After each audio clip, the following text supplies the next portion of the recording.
Good morning.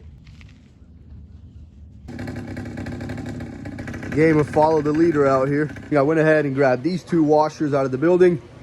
They're a bit dusty from sitting in there for so long, but we're gonna see if we can either get them fixed or scrap them out and get them out of here. I went ahead and hooked this Kenmore lead up, put it on a quick drain and spin. When it spins, it's really, really loud.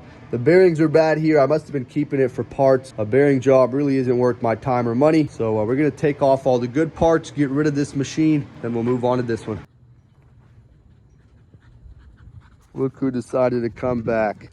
I did notice I already took some parts off of it. It was missing a water pump. Let's see how this works. I got an Allen wrench there. I got my mallet. There we go. Got the magnet wheel removed. It's pretty dirty, but this motor isn't any good anyways. It's starting to crack 3 different spots. I'm not gonna keep it, but I'm still gonna take it off and I'm gonna scrap it out. It's gonna go in a separate section. See if we can get this shit out of here. There we go. Nice piece of metal. We'll keep it. This LG washer seems to be working now, so once it finishes out this cycle, we're gonna take it inside and get it tested again. This Maytag washer that I had out here, it works, but it's in pretty rough shape. It definitely needs a good cleanup. So I'm gonna take it outside, I'm gonna clean it up, I'm gonna sand down certain spots, and I'm gonna get it touch-up painted. I hooked it up, I try to run it on a cycle, but the child lock just keeps clicking on and off. It doesn't wanna stay locked, so that might be the issue here.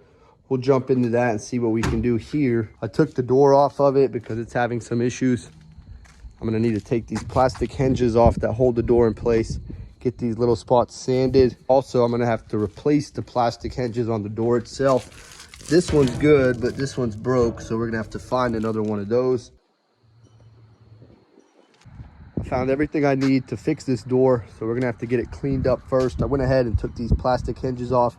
We're gonna need these. You can see the piece to the door that broke inside of it. We'll have to get that out. First, we're gonna clean up all this extra rust. I went ahead and scraped away the big stuff. I went through, sanded down all the rusty spots. They're nice and smooth. We're gonna hit it with some appliance epoxy, let it sit in the sun for a bit, hit it with another coat. Once it completely dries, which might not be till tomorrow, covered up the head unit. That way we don't hit it with no overspray. But the first coat is looking pretty good. We're gonna let that dry real good. Took the back of this head unit off. That way I can access the end of the child lock here. We're gonna get it swapped out since it's just clicking on and off. Took the top end off. There's the child lock. We gotta disconnect it. Disconnect the wire that runs back there. Going through my parts here.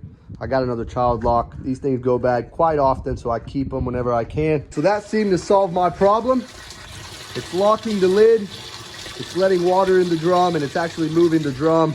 Before I replaced the child lock, it wasn't locking and it wasn't giving me an estimated time. So the only way to know if that was the only problem is to let it finish out this cycle.